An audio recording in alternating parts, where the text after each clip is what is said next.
what I want to see for the world, and through Lica, we are making that possible, is everybody has a personal storytelling agent to either translate their stories or to help understand other people's stories better. Today we have Priyaa Kalyanaraman, CEO and co-founder of Lica. You see a lot of slop everywhere. That's inevitable because one of the biggest problems with some of the models that are out there is that they don't really know the thousands of small, boring design decisions that it took to make an ad. So we trained a model to think like the designer and is able to maintain the brand integrity over several thousands of iterations. Especially with AI models, people maybe feel angry because now that's a source of income that they don't have, and two, that's a craft they don't know if they can continue to pursue. And I think human models will still exist. A designer who was working with me, they had concerns about using AI. And I was like, what if we could take your brain and distribute that brain to millions of people? You don't have to spend time talking to them on Zoom calls. We love creative people. They're not going anywhere. They're the lifeblood of what makes the world go round, but especially fashion and e-com. It's an honor to be bringing your brain to more people. And it's just the beginning. I feel like 2026 is our year. For sure.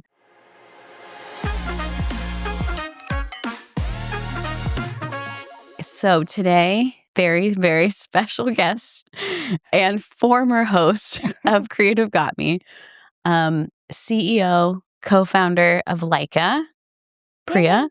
Any other adjectives? No, that sounds Mother, good. entrepreneur. Someone who loves Harry Potter. Wait, what? I don't think yes, we do. I know this. Tell everyone what Harry Potter house you're in. They'll understand. Everybody says Ravenclaw, but I would like to identify as someone from Gryffindor. Same. I'm an aspirational Gryffindor as well, but I am a Nobody Hufflepuff. wants to let us in. Nobody wants to let us in. You have no idea how much I love Harry Potter. Really? Like I was at some point when I was in college, I was the Quiz Up's top Harry Potter quiz winner in New Hampshire, Vermont, Massachusetts, and New York. Wait, you hold I was very, very crazy about Harry Potter, but unfortunately Quiz Up has died. This generation does not understand Harry Potter. I know, it's such a shame. I know. And I'm obsessed with Harry Potter. I think if J.K. Rowling is listening to this, she is. Oh my God, you have no idea. You've changed my life. Actually, most people's lives. Let's see. Okay, one more random question. How do you feel about pineapple on your pizza? I feel like this is also quite... See, I need it or else I won't eat the pizza. That is disgusting. I have two controversial opinions. No pineapple on a pizza. Okay. But worse, people assume women love chocolates. I hate chocolates. Oh, you do hate chocolate. Yeah. I only eat chocolates when I'm about to faint, and the sugar could help. But no, chocolate is disgusting. So that is such a hot take. I was just telling the team that I don't have a dog, and that's also a hot take for 2026. You do have a dog, so you're safe. You are marked safe from judgment. Okay. But I am not. Are you pro-dog or anti-dog? No, I can never be anti-dog. Because I grew up being very afraid of dogs, but I've grown to like them, and I love my dog. He is the best. Okay, but he's so cute. Yeah. Just genuinely. Okay, so what the people want to know, how did you come up with the name Lica? Good question. We were a startup, right? So we obviously are not going to spend a ton of money on buying a new domain name for the website. Okay. And my vision for the world is how Pixar is like the epitome of great storytelling. And what I want to see for the world, and through Lica, we are making that possible, is everybody has a personal storytelling agent to either translate their stories or to help understand other people's stories better. And I was thinking, okay, you know what? What are some ways in which we can translate that into a company's name? And I was thinking lights, camera, action is kind of the moment that comes to your mind when you think about great stories. Mhm. It doesn't matter if it's a presentation or a document or a movie. Everybody's trying to tell something to you, to make you act, to Mhm. influence you, to make you buy something. So I was like, okay, lights, camera, action, too long. And then I kind of like condensed it to Lica. And Lica has other meanings too. I think there was a camera, like the first dog that went into space, like kind of like there are like defining moments Pioneers. there. Yeah. And world, because one, it's a very cheap domain. Did you hear that? Yeah, cheaper than .com. So I was like, Nice. I'll take it. But also, we want to build the world that sort of embodies how somebody understands ways of storytelling and how they want to tell those stories. So even if you take a consumer brand that's trying to sell, there's a certain DNA associated with Mhm. how they show up in different places. It's very unique. Yeah. When you see an ad from Apple, you know it's Apple because they have kind of expressed themselves in a certain way. They've built their own world and their Yeah. own subculture. So I felt like world would be the best representation of what we're trying to do, where we empower people through technology to tell different stories within their own worldview Mhm. and carry that millions of miles away. Yeah. I mean, I'm here to bring it to as many people as we Yeah. can. Your career background, I feel like you were deep in AI before it was cool and flashy. It's Yeah. something you have been doing for a while. So what's Yeah. your journey? So I am an engineer turned product manager, and I've always wanted to be an entrepreneur. So when I graduated, kind of like dabbled a few startups. Didn't work out as well. And then I joined Microsoft quite early, and I worked on this product called Designer first to do presentation design. And it was really interesting. It's a very successful product, scaled to millions of users, and interestingly, in the early days of AI, where Mhm. what we can do today, we couldn't accomplish back then that well. But at that time, was the first time where I thought if every person had a design agent, everyday people having design agents would be tremendously transformative. And in order to do that, it's not just a product problem. There were a lot of technical barriers. And even if you found the technical solution, I just didn't think some of the big tech companies had the culture that it takes to solve this problem. So, presentation design was like my foray into understanding this, then sort of moving into how can you create social media creatives? How can you use the same technology to make it easy and accessible and democratize design for those everyday people? And then I worked at Snap. I also kind of took a brief detour to build self-driving cars. But my Casual. passion was always there for like making it easy for everyday people to tell stories. And I sort of was stuck in a H-1B hellhole for a while. I couldn't sort of figure out my immigration status in the longer run to see how I can build. And then as soon as I got my green card, I was like, oh my God, freedom. Now I'm going to Mhm. go build. And that's kind of how Leica happened. And Purvanshi, who's my co-founder, was working on a similar problem on personalizing learning and understanding of different material from an Mhm. education lens. And we got introduced by a mutual friend who said, hey, I'm going to introduce you to this girl, but you don't need a co-founder, because she had a very bad co-founder experience. And she said, I'm just going to introduce you. Co-founder trauma. Yeah, talk to her, but I'm just going to tell you, you don't need a co-founder. I was like, oh, okay.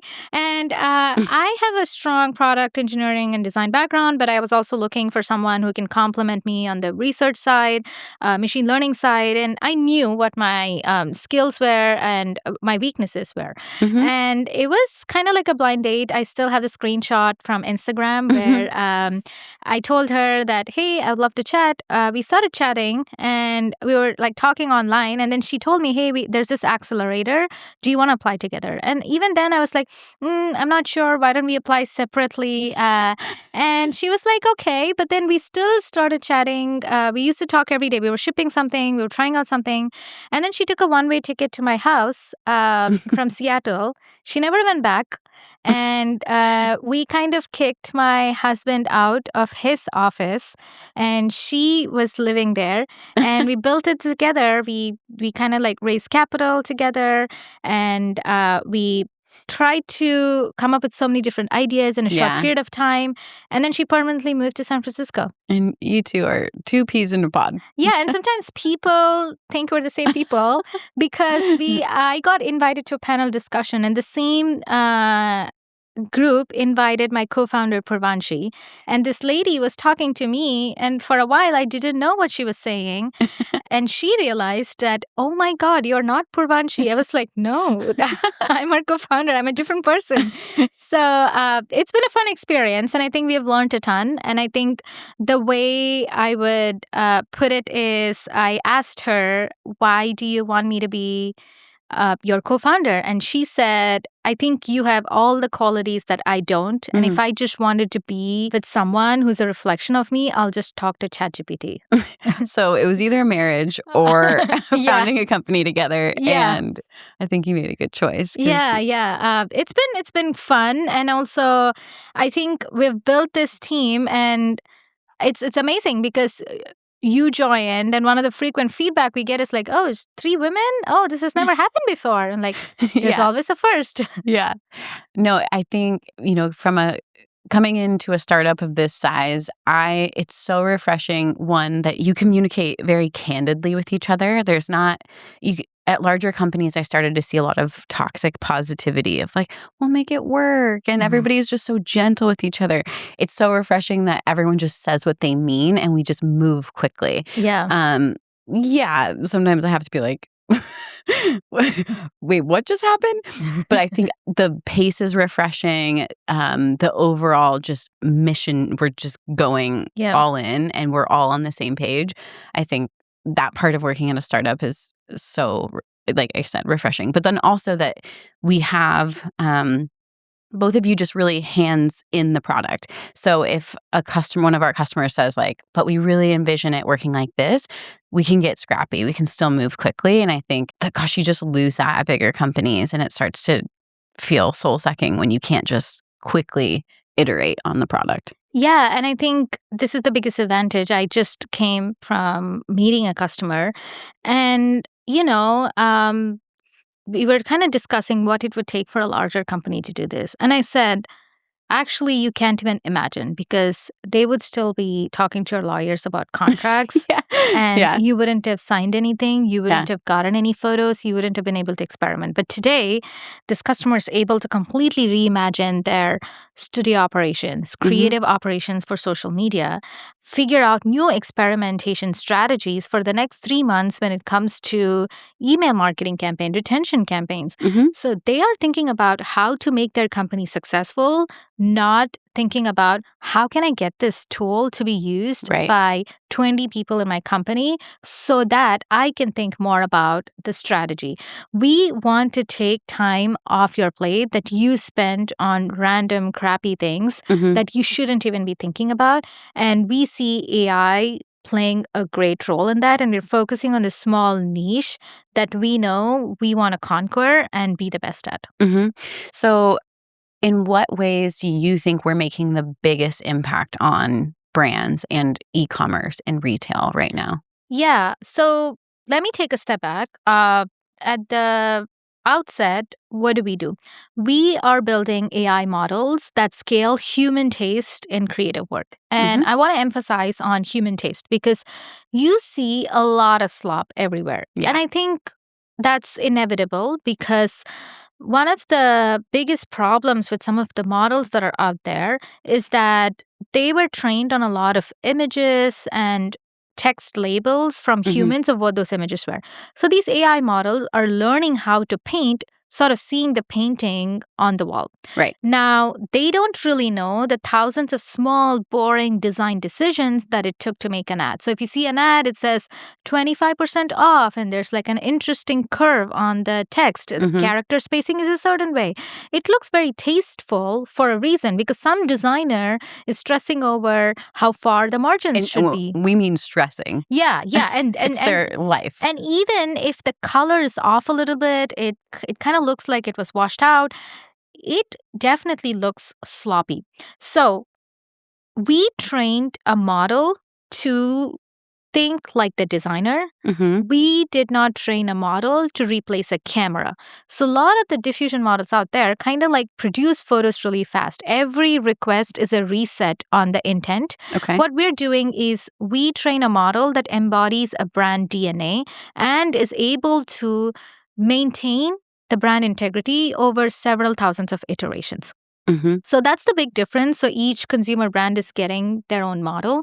And when it comes to the kind of impact we're making, we started thinking about, hey, we have this powerful model that can be a great co-pilot for graphic designers. Now, I know we're in the early days, but who should use this? So we kind of thought about various different use cases, and we kind of distilled 3 different paths. One, we can give it to everyday people, which has always been my mission. How can we empower everyday people to tell stories?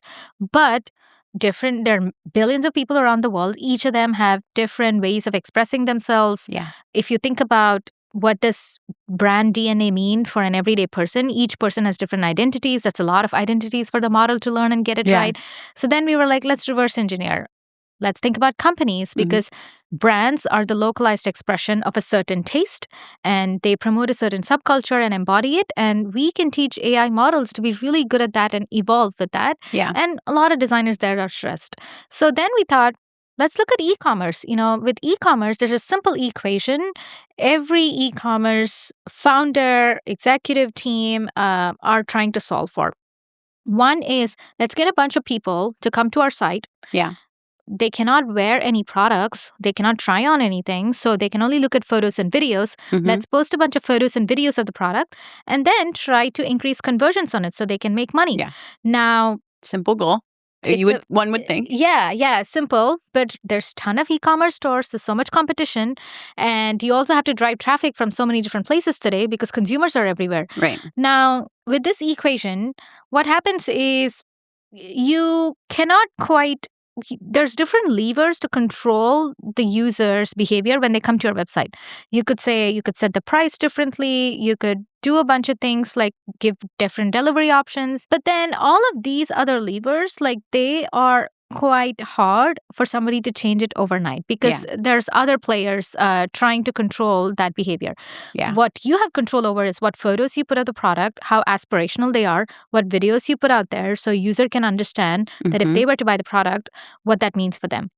And today, that costs a lot of money for everybody. Yes. AI is a very interesting... this is very well suited for AI to solve it. It's fast, it's very, very cheap. But if it's sloppy, and if those photos that the teams ship or the videos look sloppy and it's off-brand garbage, then conversions go down and revenue stops. And reputation potentially. Exactly. You don't want to put something out there that embarrasses your brand, even if it's fast and cheap, because it doesn't matter. So what happens is most of these teams are actually not utilizing AI. The adoption among e-commerce, there's some companies trying to do, AI models. Sometimes they use photos, but there's a lot of post-processing involved. To do this at scale, it's still an active area of research. And we thought, you know what, this is where we're going to excel, because we built this really interesting foundational model and we have built a nice platform on top of it. And if we start working with early partners here, let's see what the impact is. And then the word sort of organically spread and people are like, this is amazing. And the most interesting ways in which people have used it have quite surprised us. And in the future, kind of where I see this going is Lica can become a personalization layer for e-com stores, because ideally you want your store visuals to be personalized to the user that's coming on the platform. If that person belongs to a certain demographic or they're trying to plan a party, they're going to a wedding, it's possible you don't want to have millions of dresses and SKUs, but you want to show this user how to style this so this can be used for certain occasions. And that level of personalization is something we can unlock just in the next year or so. And I think we, in our ways of partnering with our early customers, we've learned a ton, both from like fast fashion retailers, brands, and also mid-market and high-end luxury brands. And all of them, at the end of the day, have the same goal. How do I tell my story to this customer about the product and get them to buy it. And the way to do that is through the photos and videos that we generate for them. Yeah. What do you say to, I guess, the general pushback of, oh, you're never going to replace a photographer, and this, that's so necessarily, we need to see it on a real person. That's, we both know because we've sat across from these conversations and we can empathetically listen and we can help guide conversations. But how do you respond to that? Yeah. With every technology shift, people are very nervous about what this could mean for their jobs or how they've been doing things a certain way. Change management is really hard. It doesn't matter across what timeline. I think if you look at the history of photography, when cameras were first introduced, there were actually painters who were exclusively used for kind of creating objective representation of a person. So they kind of were the ones painting somebody's face. They were creating portraits, and that was their job. And at some point, when cameras sort of replaced that, maybe 70% of them couldn't quite adapt to the changing times. But then the other 30%, what they did was they started playing around with the tools and they started introducing their own perception to kind of their paintings. And if they were doing portraits, it looked a certain way. Different artists introduced their own flavors of doing things. So the ones that maybe got replaced were people who were not evolving fast enough, but the craft of painting people's portraits continues still today. You still see portraits being commissioned. You still see people wanting to have painters represent reality through their own lens, and those works of art are well sought after. I think with AI, at least the way I see it is we actually want to scale human taste. Right. We don't want people to be replaced. However, what is going to be reimagined is the ways of working of the same people. So today, the people who actively use Lica within e-commerce teams are still graphic designers. But they are not pushing pixels. They are not stressing over, oh my God, is the padding from the margin okay?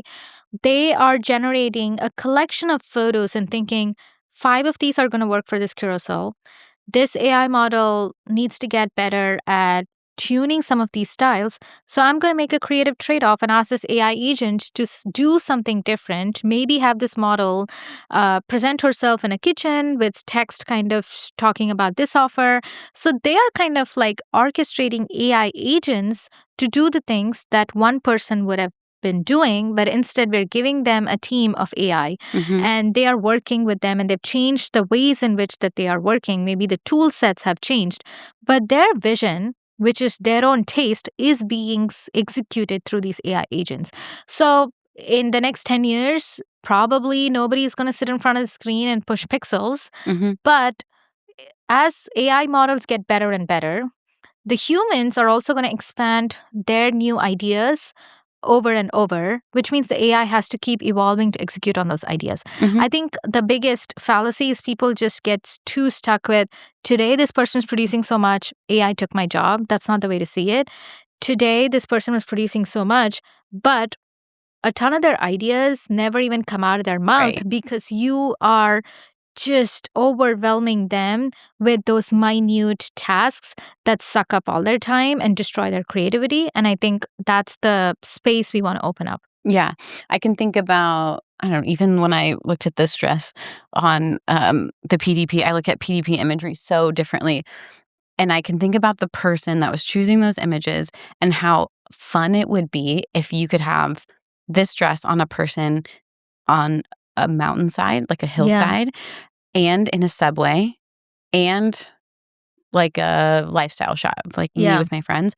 That would cost so much money, but as a consumer, I would have identified with one of the 3 concepts and been delighted at the variety that would not have been possible without AI. Yeah. And so I think what I hear you saying is the volume of assets matters, because there's creativity in volume, there's connectedness. People are going to find something that delights them in one of the images.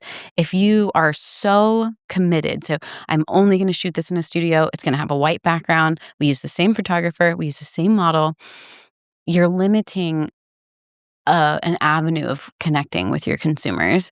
And so it's always a bit of a get-give. And so a lot of the topic comes then, well, when do we have to say if it's AI? And I'm personally like, I don't care.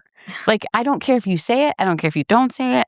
If it's creating a dangerous situation, say it. Say it. If a model's on the moon and you need to tell me please don't attempt to go to the moon in this dress, then maybe. Yeah.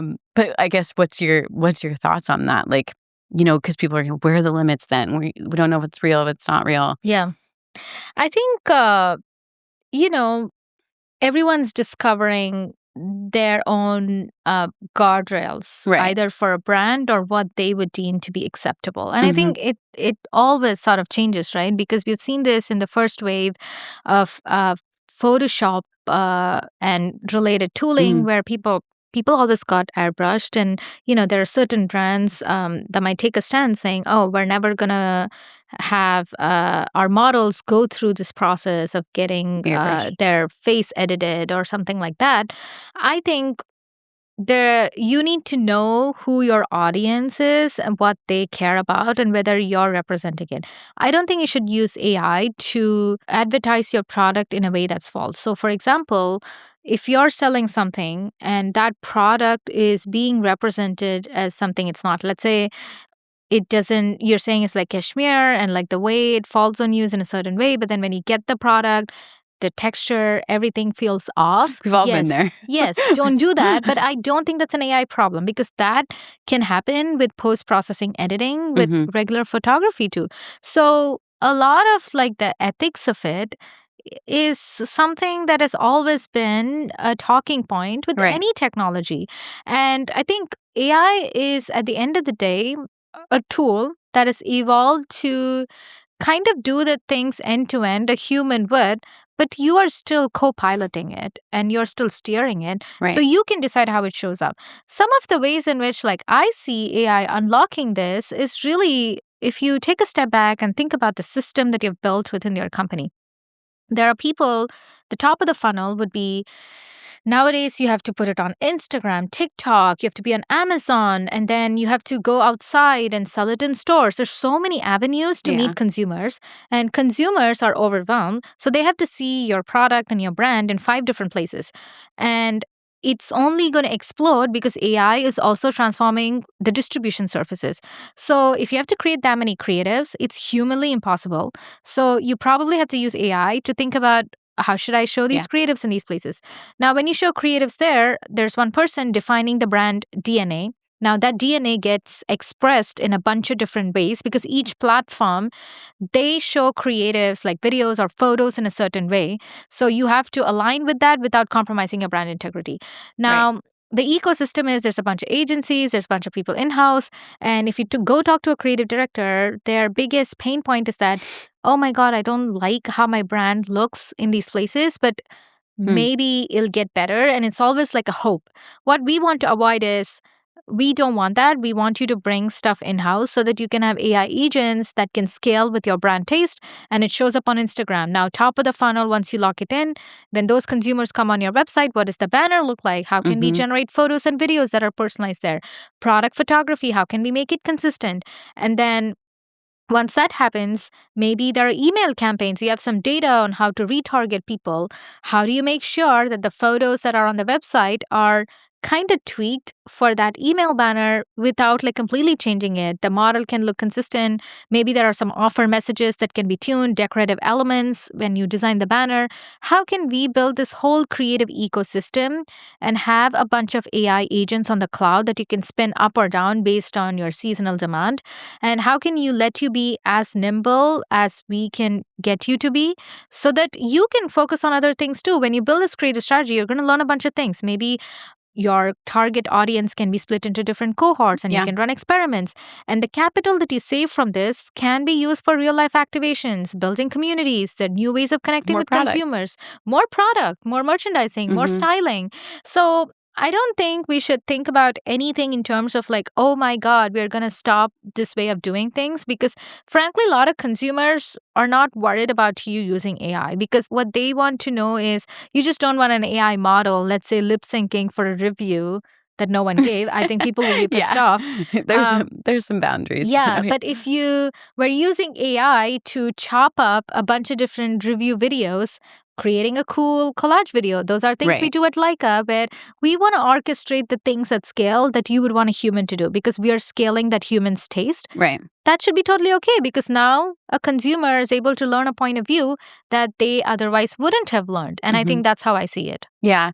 I think what we've both noticed and said out loud is we work with really large companies and we work with really lean, small, premium, like just scrappy teams. And AI is kind of becoming that great neutralizer where now the little scrappy 6-person premium D2C brand can output some of the most amazing and creative images that were only reserved for the Ralph Lauren's of the world. And I'm curious where that will take fashion in general.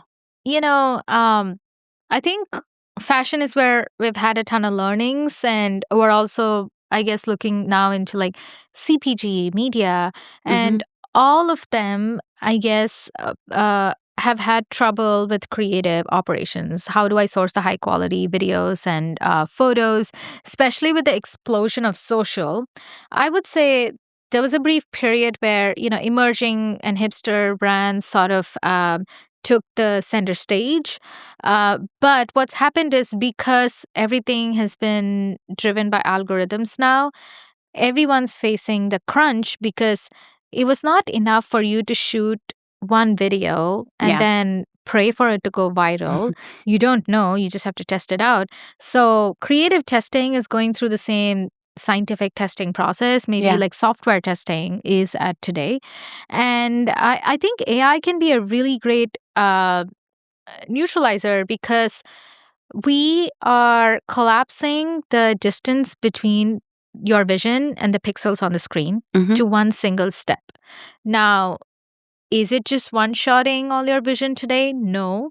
But through iteration, if somebody has a great vision, it's almost nothing to get it to life today. And I think that creates two different challenges for two different segments of people.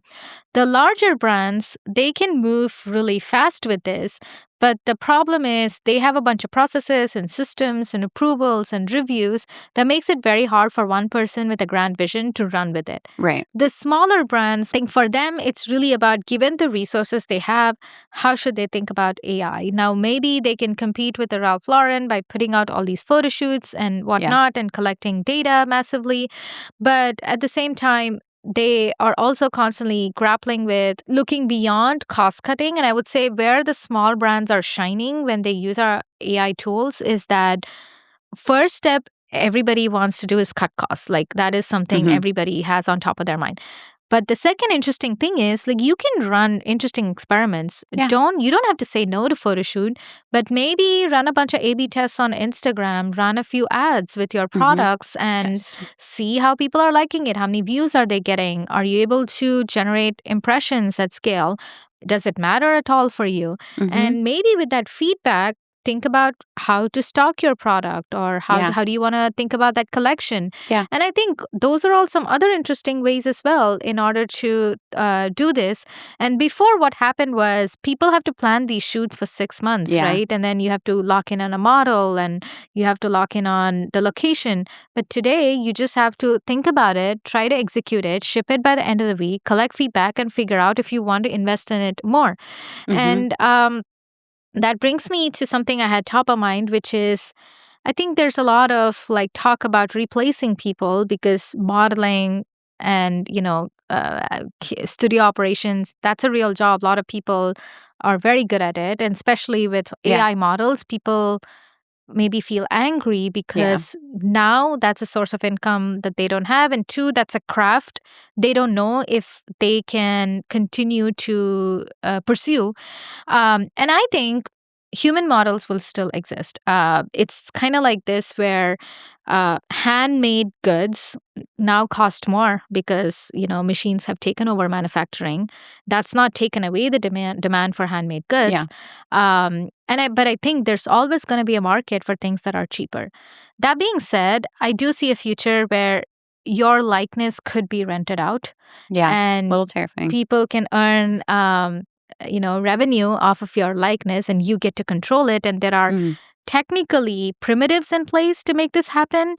But I think obviously as a society, I think we're still learning the ways in which like some of these things can be accepted. But there are actually some startups I noticed where you could upload your photo and your likeness could be used by companies. And I think so people are voluntarily saying, use my likeness. Yeah, exactly. People I wouldn't necessarily mind being in seeing myself in a L'Oreal. Yeah. So it does happen. And I do think that's where we are headed, because even today, we kind of give the power to the brands, right? They get to decide. Do you want to use AI models? You don't want to don't use it. What we do is just automate the things that a graphic designer would. So if they just want to crop a bunch of photos at scale and that's the only change they want to make, they can do that. Yeah. But I think we will get to a point where maybe the other alternate vision as well is you want to see models because maybe they represent a certain aspiration. And you want to see that reflected. The other one is AI is also getting so much better where every time you log in, you're going to see your own face on each product photo. Because when you upload your photo, you probably can get a personalized website with you represented everywhere. The beyond fashion, beyond fashion, I think even with maybe, like these grocery stores or stuff where you are just buying, let's say you're buying a shampoo and whatnot, as you add things to the cart, maybe creatives kind of get personalized for you. And if you add like tomatoes and broccoli, maybe generates a recipe and says these are 5 other things you can buy and this is a video, and every visual sort of nudges you closer to check out with items that you otherwise would have missed. I love a good suggestion. I'm always like, I would have never thought of that.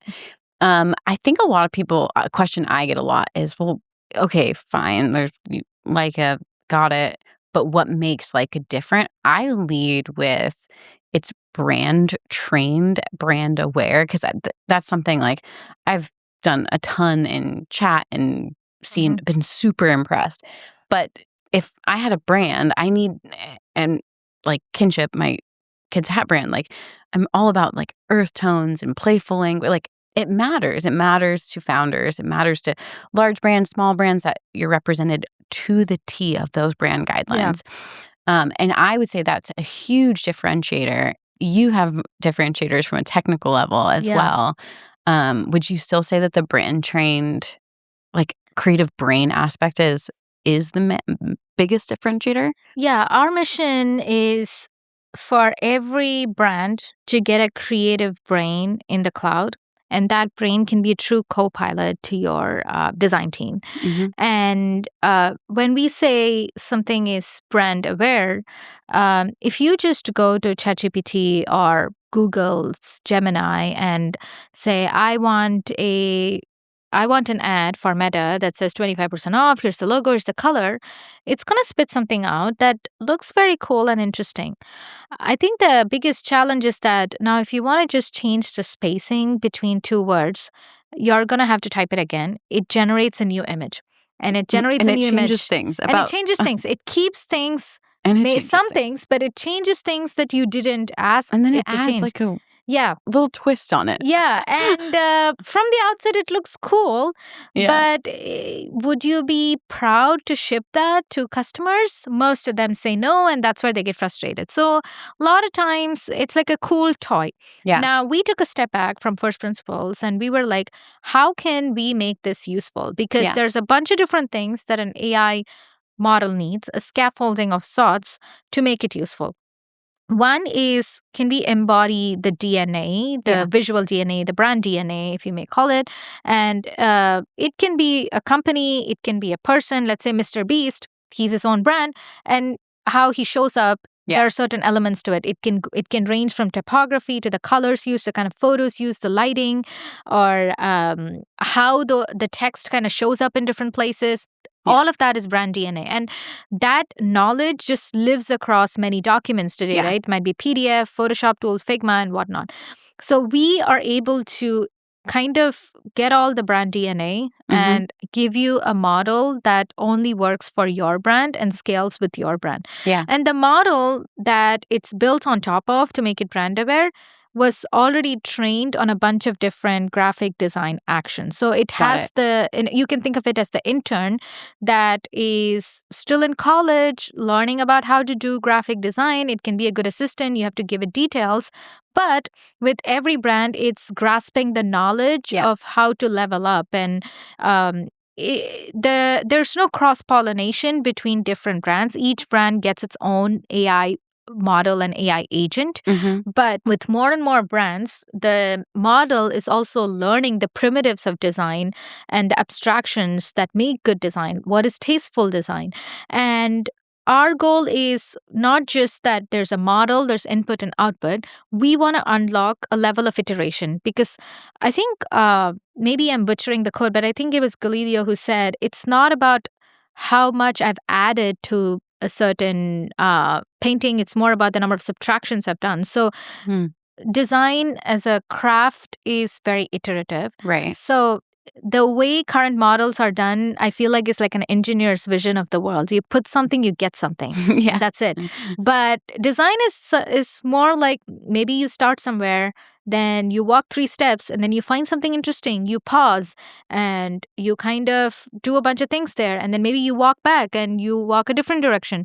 So when you do these iterative steps, the way the current AI models are, where you give a prompt and you spit something out, and then it resets intent every time, that's not how iteration works. So frustrating. So if we have to stay true to the craft while also giving you the power of AI, we decided, okay, we have this model.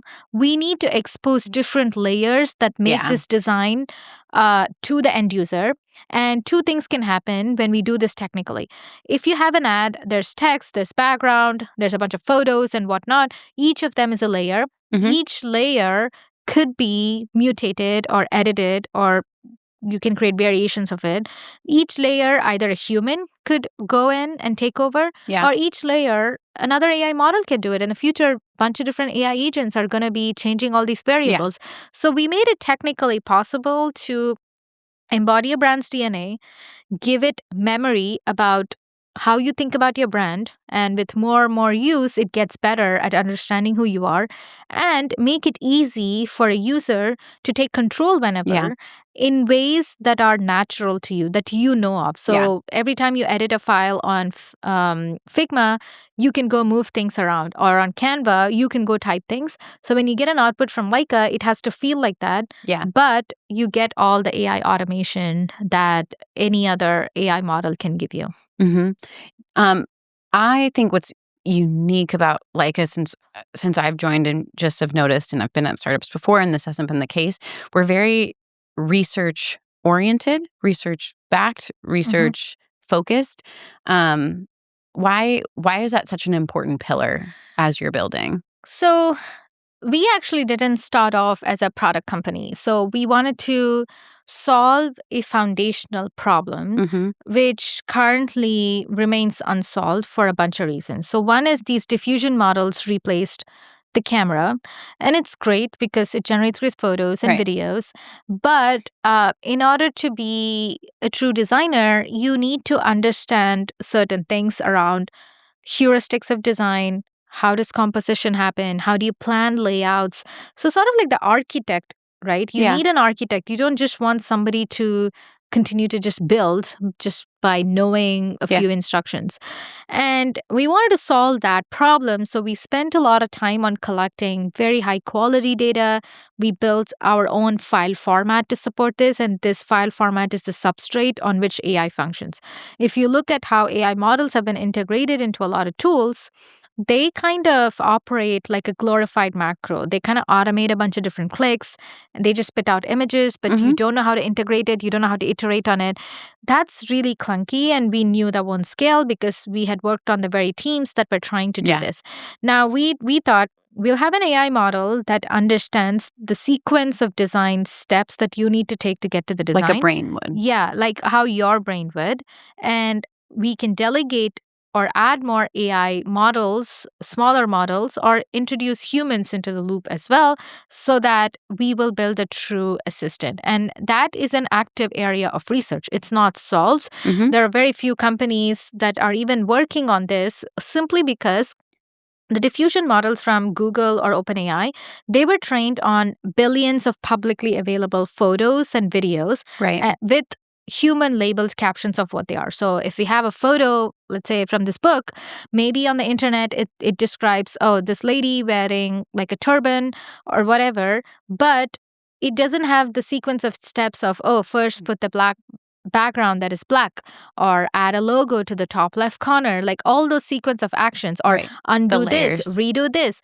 If you don't really know the thought process that led to that design, you're just going to make something up. Sometimes it's right, sometimes it's not. Hallucinates, fills in the gaps with some wild stuff. Exactly. And that is natural because that's what you would do when you look at something and you don't really know exactly how that happened. So we wanted to solve that fundamental problem. And there's no publicly available data set. And that is the reason why you don't see a startup that is in this space coming out, like how you see in some of the code generation tools where every day there's a startup because code is publicly available. A lot of the scaffolding necessary to build wrapper companies there. And the second thing is there are companies that have claimed that, oh my God, you can fire your CMO if you just use this, and they just wrappers around publicly available models. And we didn't want to do that too because that's not solving a fundamental issue. And we also don't believe that you can fire your CMO with an AI. That's a strategic choice you can make if you want, but that's not the vision we have for you.